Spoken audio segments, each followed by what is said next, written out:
The Cavalcade of America, presented by DuPont. The story of Sam Houston. Adapted for radio from Sam Houston the Raven, the Pulitzer Prize-winning biography by Marquis James. With Walter Houston, star of stage, screen, and radio, as Sam Houston.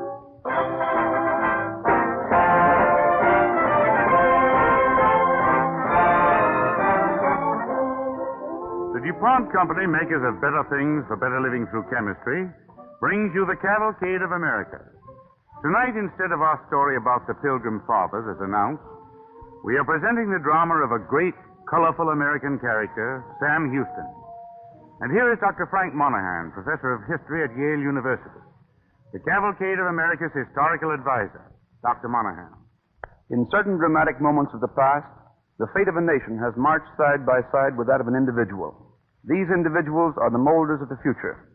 Destiny often twists them about round a point which they cannot, at the moment, recognize. Certainly Sam Houston did not early realize that the events of a January day in 1829 would shatter his own pattern of life and shape the course of American history. When Houston was born, George Washington was President of the United States. At the time of his death, Abraham Lincoln was guiding the nation through a civil war. Sam Houston in his time was many things: school teacher, soldier, lawyer.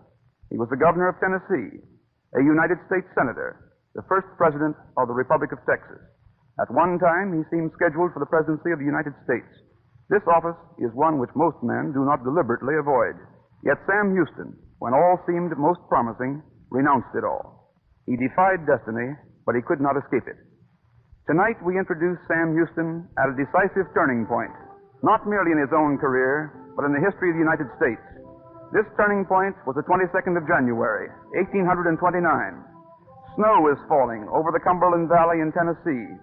The best society of the valley is assembling at Colonel John Allen's plantation home for the marriage of his daughter Eliza to the most eligible bachelor in the state, General Sam Houston, governor of Tennessee.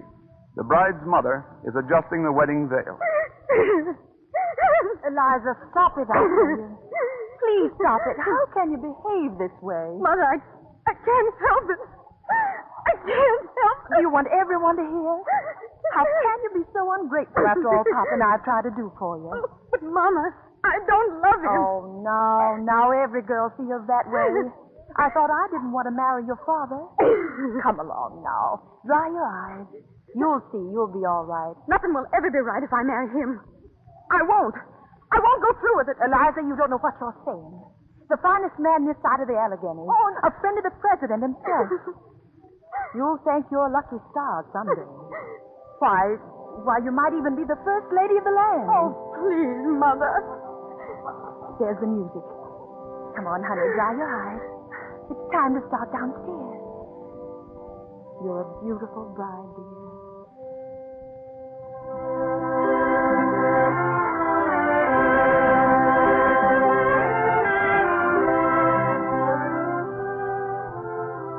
Meanwhile, downstairs in the dining room, the lofty mahogany-paneled walls glisten in the candlelight. Around a long, darkly gleaming table stand Colonel Allen, his tall, handsome son, several gentlemen of the Cumberland Valley, and General Sam Houston. Here's to you, Sam. I drink to your re-election as governor of Tennessee. I second that toast. Just a minute, gentlemen. Let me propose the toast. To Sam Houston, and to the day when my daughter becomes the first lady of the land. Good luck, Sam. You've always had it. May you always keep it. Yes, indeed. Thank you, gentlemen. Thank you. Thank you. It's true, I am a lucky man. I'd like to have you all join me now in a toast to one who has brought me the best luck a man could ever have. Gentlemen, to the very fiber of my life, to the one who, well, you know what I'm trying to say, to the lady who has consented to become my wife, Eliza Allen.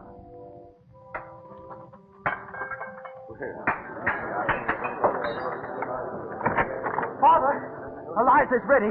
She's coming down the stairs. All right, Sonny. Come, let us go, gentlemen. All right.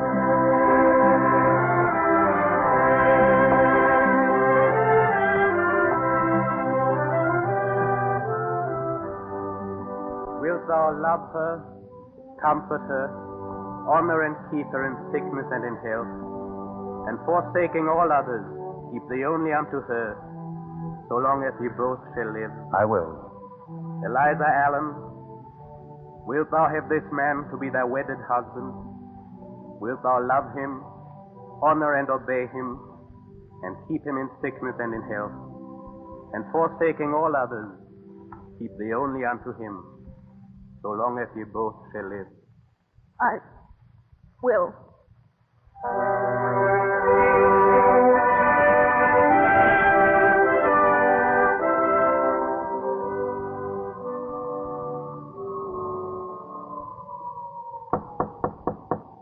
Eliza, Yes?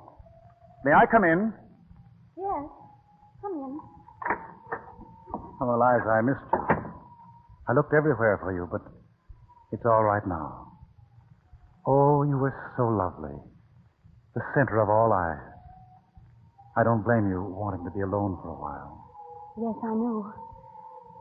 My, listen to that wind. Yes, darling, I hear it. Eliza, Yes? what's the matter? Matter? I love you, Eliza. Oh, Remember the first time I saw you? You were so sweet. A radiant, lovely young girl. The next time you were a woman, still as sweet and radiant. Only you had grown far more lovely. And when I looked into your eyes, I thought of what Indian lovers say to each other. Your soul comes into the very center of my soul. it's cold in here. Can't we... Eliza, are you shy with my arms around you? No. No, I'm not. You shouldn't be, my dear. Of course not. Not with an old friend like you, Sam. Old friend.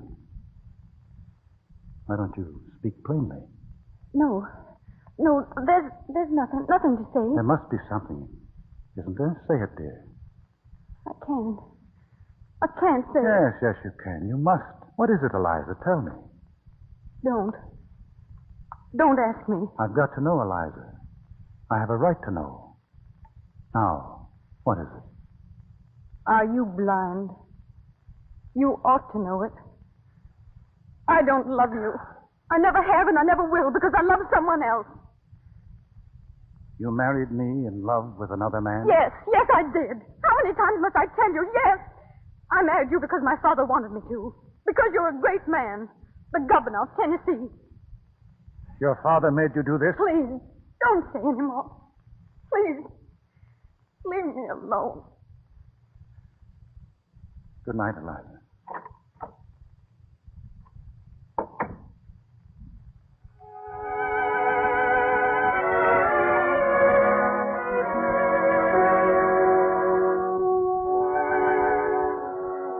Sam Houston and his bride hid the sorrow that had come into their lives as admiring throngs cheered them on the way to Nashville. A few weeks passed, and then one night in his home, Sam Houston opens the parlor door.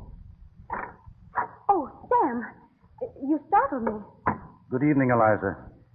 I didn't expect you home so soon. You needn't bother to conceal that letter in your skirt. We don't have any secrets, Eliza. I think we understand each other. It's nothing. Let's not talk about it. I think we should. There are many things we ought to talk about. There's nothing more to say. You know, and I know. Eliza, I tell you, it is not too late. We can start all over again. Take my love. A love that shall be yours every minute, every hour. No, Sam. This must be the end. Let's stop this mockery now. No, you don't mean that. Yes, Sam, I do. Here's your wedding ring. Take it. Well, why don't you? Please. Please, Eliza. Can't we try again? No, it would be useless.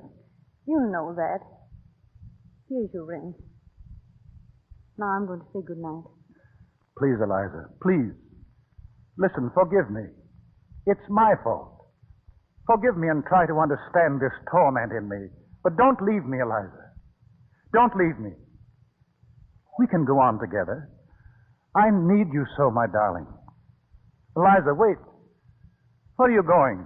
To pack my clothes and go home.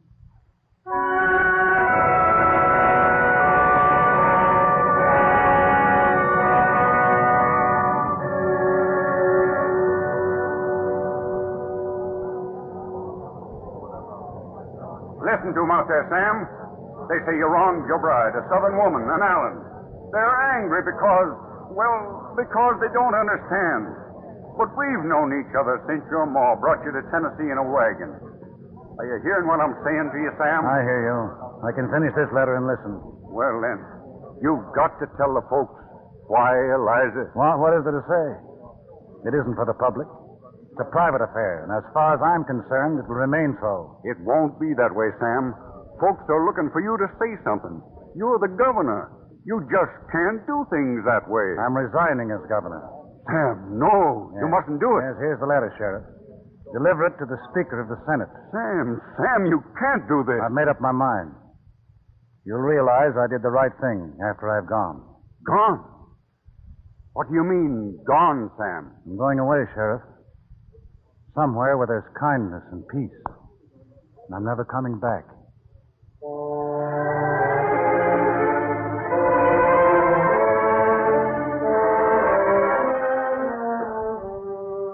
That night, the fire blazes brightly in Sam Houston's study. He's burning his personal papers. At sunrise, he boards the river packet Red Rover, and the little steamboat churns downstream. At Clarksville, the last stop in Tennessee, 2 men come aboard. Sam, 2 of the Allen boys are aboard. They want to speak with you. They may. Very well, gentlemen. You got something to say to you, Sam Houston? You take your hands off your guns, boys. I'll listen to you. You're coming ashore with us, Sam. We'll see about that. What do you want? Folks are saying you ran away because you questioned our sister, Eliza's honor. You either give us a written denial of this rumor, or come back to Nashville with us and deny it in public.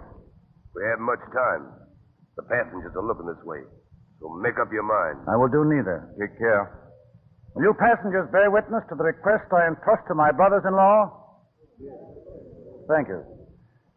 And now, gentlemen, I bid you to publish in the Nashville papers that if any wretch ever dares to utter a word against the purity of Mrs. Houston, I will come back and write the libel in his heart's blood. Good day, gentlemen.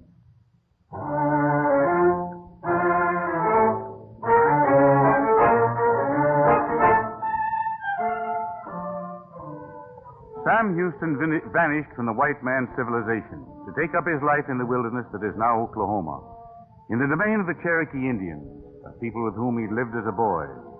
The Cherokee chieftain, Ulatika, who had once adopted Sam as his son and called him the Raven, advances and embraces him. My son, my son. My chieftain, I am thankful for your welcome. 11 winters have passed since we met. I have heard you were a great chief among your people. I have heard a dark cloud had fallen on the white path you were walking. The wind has whispered truly, Ulatika. I am no longer a chief among our white brothers. We are in great trouble, my son. Trouble? The bellies of 7,000 of our braves are empty. The man, the great white father, did not pay us fully for the lands in Tennessee. And here there is no gain. But what of the food the government supplies? We have meat supplied us by an agent. But it is bad meat, my son. My chieftain, you're being cheated. Not by the great white father. For President Andrew Jackson is my friend, and I know. But by men he trusts. I will go to him and put a stop to this injustice. Because now you are my people. I shall leave these forests and go to the great white father in Washington and tell him of these wrongs.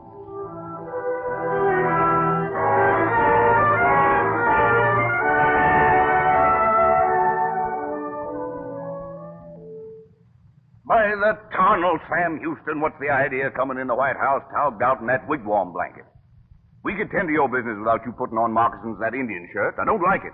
I'm coming to you as ambassador for the Cherokees, Mr. President. But that's why I'm dressed as one. Well, how have things been going with you? Not so good, Sam. Mm-hmm. These cussed hypocrites in Washington stir up trouble every chance they get. That's what brings me to Washington, Mr. President. These men you sent to deal with the Cherokees cheated both you and the Indians. They're still doing it. It's got to stop, Mr. President. You mean I've been trusting a pack of horse thieves? That's what I mean. The Cherokees were cheated out of their land, and now they're getting bad meat. Then by the tunnel we'll draw up a new rations contract. What do you suggest, Sam? Well, I could supply rations for about 18 cents a day. Sounds mighty fair to me, Sam. Why, instead of all this cussedness, can't people be square in their dealings? That's what I can't see at all. Yeah, they said I'd find you out here on the porch, Mr. President, when I was to come out. Yes, so you did, General Green. Sam Houston, meet General Duff Green. How do you do, Houston? General Green publishes the United States Telegraph. See, I don't like to interrupt, Mr. President, but No, that's all right. Houston and I have been talking about a contract for supplying rations to Cherokee Indians. The guarantee to the Cherokees and payment for their lands in Tennessee, General Green. Yeah, what's the trouble? This government supplies rations to those savages. Yes, rotten meat, General Green. If you had nothing else for your table, I think you'd prefer to starve and grow thinner. Present ration costs the government 21 cents a day, and by the tunnel, it's mighty unsatisfactory. Houston says he could supply a good ration for 18 cents, saving $12,000 a day. Now, I can't share your enthusiasm, Mr. President. But I can see how General Houston's offer will line his pocket with a fine profit. This will become known, and you'll be in trouble if I may say so, Mr. President. I resent that, Green. Sit down, Sam. Sit down, I tell you. Will you excuse me now, General Green? Certainly. Good morning, Mr. President. Good morning. Sorry, I lost my temper. Oh, never mind that, Sam. I tell you what. We'll see that justice is done.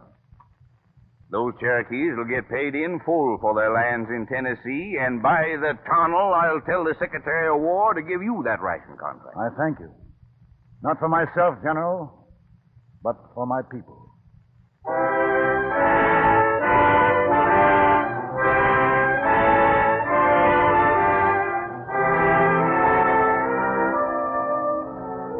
President Jackson failed to reckon with the power of his enemies. General Green's newspaper published sharp, caustic editorials against Sam Houston. One day, Houston enters the home of his friend, Congressman Cave Johnson of Tennessee, angrily waving a newspaper. Look here, Cave.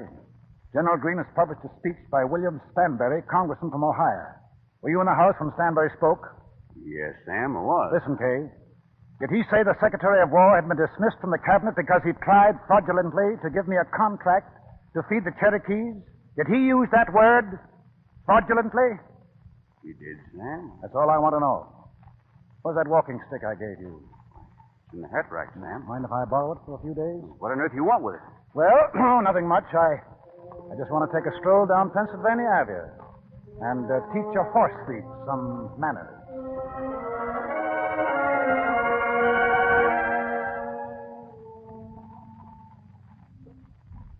Beg pardon, sir. Are you Mr. Stanberry? I am, sir. I've been looking for you. You're a lying rascal. Keep your distance or I'll shoot. Oh, you won't. Trying to pull a pistol on me, eh? Let go of me. Let go of me. You declared me a thief before Congress. You refused to answer my letter and fight like a gentleman. Then you'll be whipped like a dog. No, help! Help! Help! Like a dog.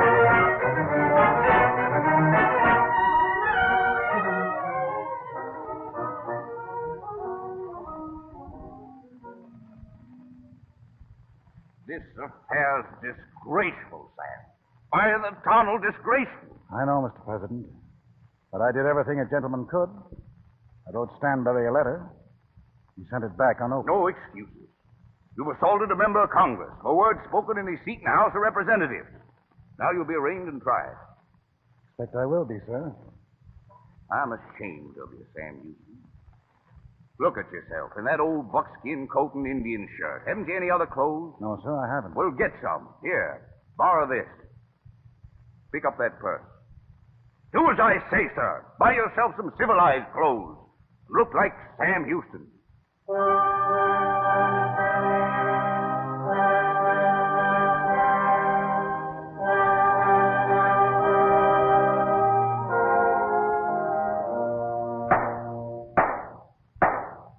House of Representatives has heard Mr. Stanberry's testimony, charging the prisoner Sam Houston with violating the laws of the United States. The prisoner will now come forward onto the dais and conduct his defense. Mr. Speaker, members of Congress, I have committed no offense for which the Congress may punish me without invading the private rights of a citizen of these United States of America. On the wall above our heads hangs the symbol of those rights, the American flag. Before the eyes of American legislators, that proud emblem casts its sacred protection over the personal rights of every American citizen. Gentlemen, when you have destroyed the pride of American character, you will have destroyed the brightest jewel heaven has ever made. You will have drained the holiest drop which visits the hearts of your sages and consuls and the heroes in battle.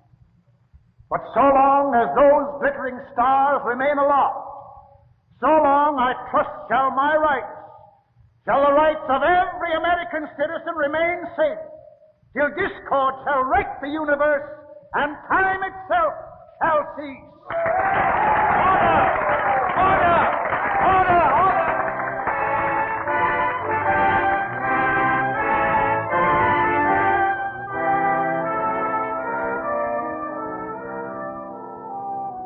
Despite the fervor and eloquence of his plea, Sam Houston was sentenced to be reprimanded by the Speaker of the House. A few weeks after his trial, he goes to say farewell to his great friend at the White House and is received by Sarah York Jackson, the President's daughter-in-law. Sit down, General Houston. May I give you some tea? Thank you, Miss Sarah. Is the President at home? Papa will be in presently. He's expecting you. I brought you a little farewell present, Miss Sarah. Oh, gracious me, another? You're always bringing us presents. Well, this one is a little more special. Since I left Nashville, I've worn it in a little chamois bag around my neck. It's for you, Miss Sarah. Oh, a ring. How lovely. Oh, thank you. No, don't thank me. It was always my wish for that ring to belong to someone very dear to me. I'm glad you're here, Sam. I'd like to speak to you. Oh, good afternoon, General. Sarah, will you excuse us? Certainly, Papa.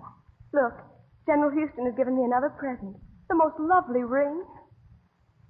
Yes. It is by the tunnel. That's a beauty. You said I mustn't thank you, General Houston. So I'll wear your ring and remember how fond of you we all are. That's fine music from you, Miss Sarah.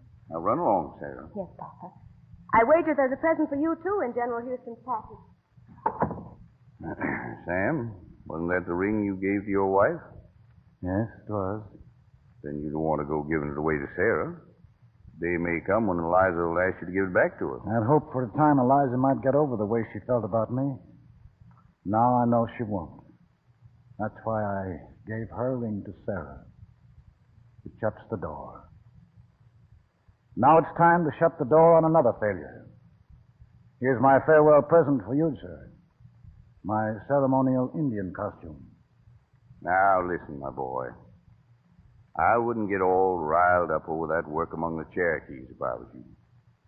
Maybe the politicians down here did wallop you for it. But I tell you what, Sam. You'll find out there's more people in this country than those croaking bullfrogs over in Congress. They're different people. They think different. They know what you were fighting for. And they've got their eyes on you now. Well, maybe you're right, sir. Sure I'm right. Show 'em nothing can lick you. You know, they know that you're a big man, Sam. They know you can do big things. You've got a destiny in your own country. Destiny. Maybe that's it.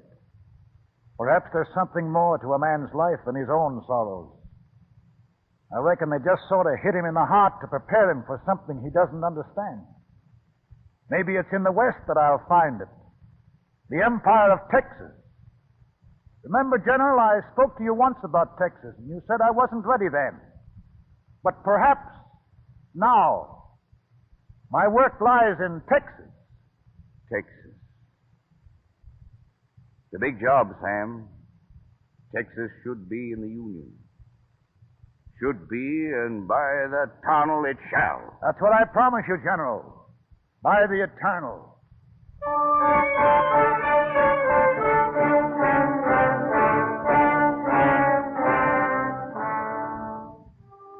The Raven disappears beyond the horizons of the West, where the America of his time was on the threshold of new and expanding frontiers. And the America that was to come achieved a new greatness because of the forceful genius of a man who, through suffering and a strange sense of destiny, became the liberator of the vast empire of Texas and a leader in the cavalcade of America.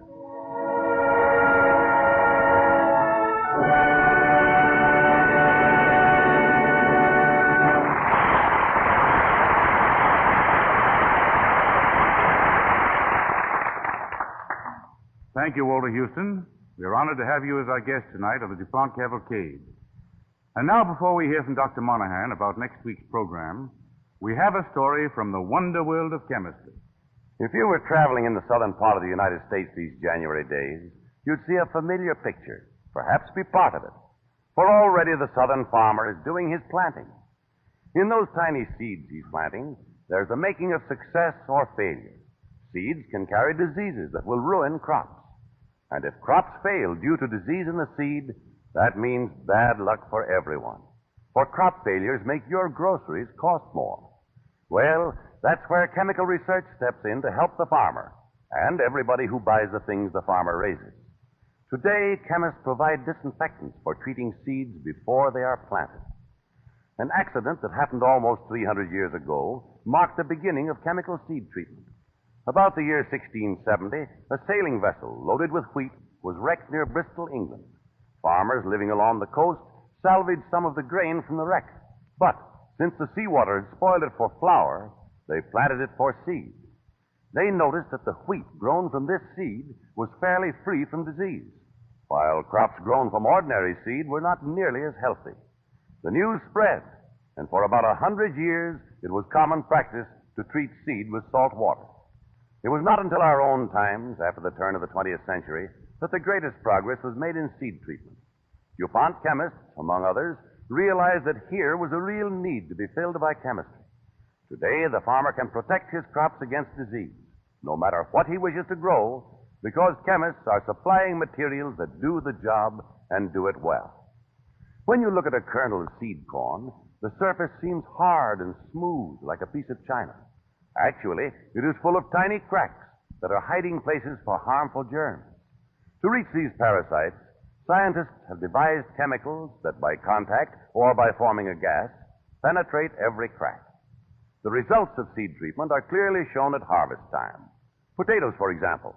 Farm tests show that modern chemical treatment of seed potatoes creates an average increase in the crop of more than 35 bushels to the acre. And they're better potatoes, too. The cost of treating the seed is as little as 36 cents per acre. Similar chemical treatment likewise protects flowers, bulbs, and vegetables. And all this means greater success for the farmer, a mighty important citizen in this America of ours, and better, cheaper food for your dinner table. That's what happens when chemists go to work. In the close partnership of the chemist and the farmer, we see another fulfillment of the DuPont pledge, better things for better living through chemistry. And now, Dr. Monahan. It is once more a pleasure to give you a question which will be answered on the Cavalcade of America at this time next week. Who made the most famous midnight ride in American history? I can almost hear 100,000 voices say, Paul Revere. You are correct. So I'll phrase the question for next week's program this way. What woman in American history made a midnight ride as notable and even more spectacular than that of Paul Revere? Good night. The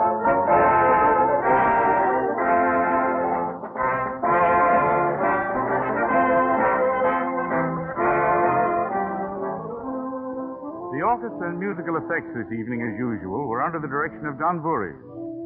Next week, the DuPont Cavalcade will present an original radio drama based on Tal Kama's story of Mehitable Wing, and starring Jeanette Nolan. This is Thomas Chalmers saying good night and best wishes from the DuPont Company. This is the National Broadcasting Company.